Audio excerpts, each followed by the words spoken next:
नमस्ते बच्चों, मेरा नाम है प्रतीक पांडे। मैं आज आपके सामने एक बहुत ही इंटरेस्टिंग टॉपिक लेके आया हूँ।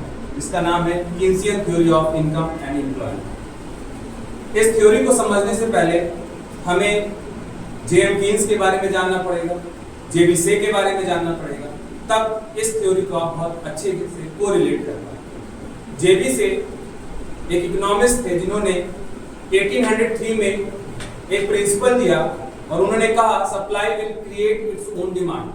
दैट मीन्स उनका ये मानना था कि डिमांड और सप्लाई में सबसे मेन और इंपॉर्टेंट कंपोनेंट होता है सप्लाई। जिस समय उन्होंने ये प्रिंसिपल दिया उस समय के हिसाब से ये बात बिल्कुल सही थी, क्योंकि उतनी ज्यादा लार्ज स्केल प्रोडक्शन होता नहीं था, ना तो उस तरीके से उतनी ज्यादा गुड्स का कंजम्पशन होता था। तो जो भी गुड्स मार्केट में सप्लाई किए जाते थे या अल्टीमेटली जिनको प्रोड्यूस किया जाता था, बाय डिफॉल्ट उनका कंजम्पशन हो जाता था।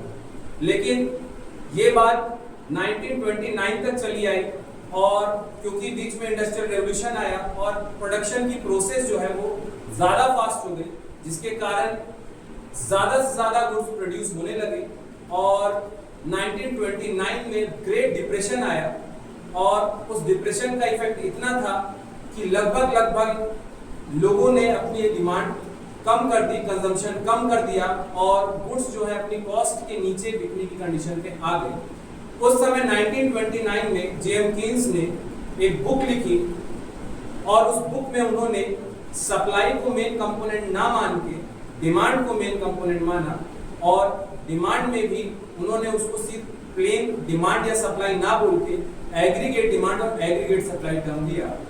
उन्होंने माना कि इकोनॉमी में अगर फुल एम्प्लॉयमेंट नहीं है तो भी इक्विलिब्रियम लेवल हासिल किया जा सकता है। लेकिन उन्होंने ये जो प्रिंसिपल दिया उस प्रिंसिपल को उन्होंने शॉर्ट आउटपुट या शॉर्ट टर्म एनालिसिस कहा। शॉर्ट टर्म मींस जो भी प्रोडक्शन है या जो भी हमारी एग्रीगेट सप्लाई है उसको हम शॉर्ट टर्म में कुछ लेवल तक तो इंक्रीज कर सकते हैं, लेकिन कुछ लेवल के बाद ज्यादा हम उसमें चेंजेस नहीं कर सकते। इसीलिए आप इस ग्राफ में देख सकते हैं कि जो एग्रीगेट सप्लाई है स्टार्ट हो रही है 0 पॉइंट पे, यहाँ पे 45 डिग्री के एंगल पे ये चलती है कांस्टेंट। एग्रीगेट सप्लाई और इनकम लगभग इकोनॉमी में बराबर होता है और ये एग्रीगेट सप्लाई एक लेवल तक तो इंक्रीज होती है इकोनॉमी में, लेकिन शॉर्ट ड्यूरेशन या शॉर्ट टर्म होने के कारण वो aggregate supply parallel to Y axis हो जाती है। दैट मींस उसके बाद इकोनॉमी में प्रोडक्शन की कैपेसिटी अब नहीं है। अच्छा, अगर इकोनॉमी में एग्रीगेट डिमांड एग्रीगेट सप्लाई को कहीं इस पॉइंट पे इंटरसेक्ट कर रहा है, that means full employment. Keynes ने कहा कि जहां पे एग्रीगेट सप्लाई मैक्सिमम हो जाती है, दैट मींस उसके बाद अब प्रोडक्शन को इंक्रीज करना पॉसिबल नहीं है। उसके बाद एग्रीगेट सप्लाई एग्रीगेट डिमांड अगर उस पॉइंट पे इंटरसेक्ट करती है तो इस पॉइंट को फुल एम्प्लॉयमेंट इक्विलिब्रियम कहा जाएगा।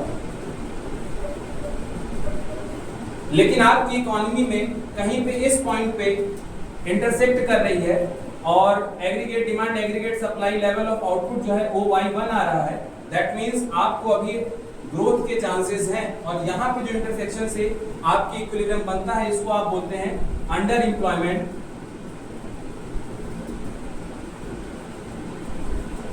इक्विलिब्रियम। कीन्स ने जो भी अपनी थ्योरी दी वो इसी अंडर एम्प्लॉयमेंट इक्विलिब्रियम से आपको फुल एम्प्लॉयमेंट इक्विलिब्रियम तक पहुंचाने की उन्होंने बात कही। उनका मानना था कि क्योंकि एग्रीगेट डिमांड जो है उसका दो कंपोनेंट होता है C+I और कंजम्पशन शॉर्ट पीरियड में इंक्रीज नहीं किया जा सकता, तो सिर्फ और सिर्फ जो इन्वेस्टमेंट है उसको इंक्रीज करके, और इन्वेस्टमेंट भी उन्होंने कहा I bar, that means autonomous investment, इसको इंक्रीज करके इकोनॉमी में अंडर एम्प्लॉयमेंट इक्विलिब्रियम से फुल एम्प्लॉयमेंट इक्विलिब्रियम को अचीव किया जा सकता है। और ये जो इस दो एग्रीगेट डिमांड के बीच का गैप है इसी को उन्होंने डिफ्लेशनरी गैप या डिफ्लेशन कहा। अगर आपकी इकोनॉमी किसी इस सिचुएशन में है कि आपका इक्विलिब्रियम एग्रीगेट डिमांड और एग्रीगेट सप्लाई को इंटरसेक्शन जो है वो फुल एम्प्लॉयमेंट के बियॉन्ड हो रहा है, दैट मींस इस पॉइंट पे हो रहा है, इस पॉइंट को नाम F दे देते हैं, और F पॉइंट पे हो रहा है तो इसको आप बोलेंगे ओवर एम्प्लॉयमेंट।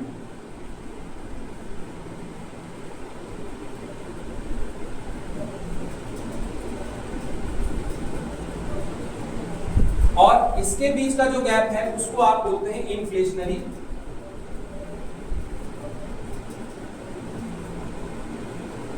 गैप। तो अगर आप या तो यहां पे इंटरसेक्शन है तो यहां से आपको वापस यहां कैसे आना है और यहां से आपको वापस यहां पे कैसे आना है, इसके लिए कीन्स ने ऑटोनॉमस इन्वेस्टमेंट को रिस्पॉन्सिबल माना। कीन्स का मानना था कि इकोनॉमी में इन्वेस्टमेंट को चेंज करके अंडर एम्प्लॉयमेंट से फुल एम्प्लॉयमेंट और ओवर एम्प्लॉयमेंट से फुल एम्प्लॉयमेंट में पहुंचा जा सकता है। कीन्स के अकॉर्डिंग अगर आप अंडर एम्प्लॉयमेंट इक्विलिब्रियम है तो दैट मींस आपको अब इन्वेस्टमेंट को इंक्रीज करने की जरूरत है।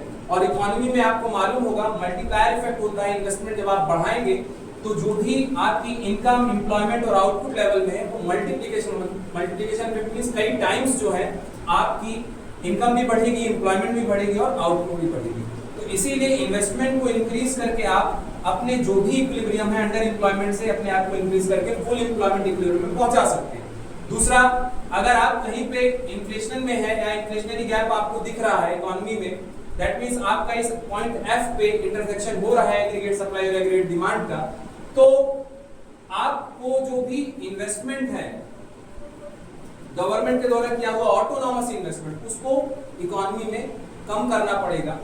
ये इन्वेस्टमेंट कई तरीके से कम हो सकता है। गवर्नमेंट अपनी स्पेंडिंग कम कर दे, गवर्नमेंट जो भी डेवलपमेंट के प्रोजेक्ट लेके आ रही है उसको अभी पोस्टपोन कर दे, बाद के लिए कर दे। तो जब इकोनॉमी में धीरे धीरे गवर्नमेंट इन्वेस्टमेंट कम कर देती है तो हम वापस इस पॉइंट से फुल एम्प्लॉयमेंट इक्विलिब्रियम तक पहुंच सकते हैं।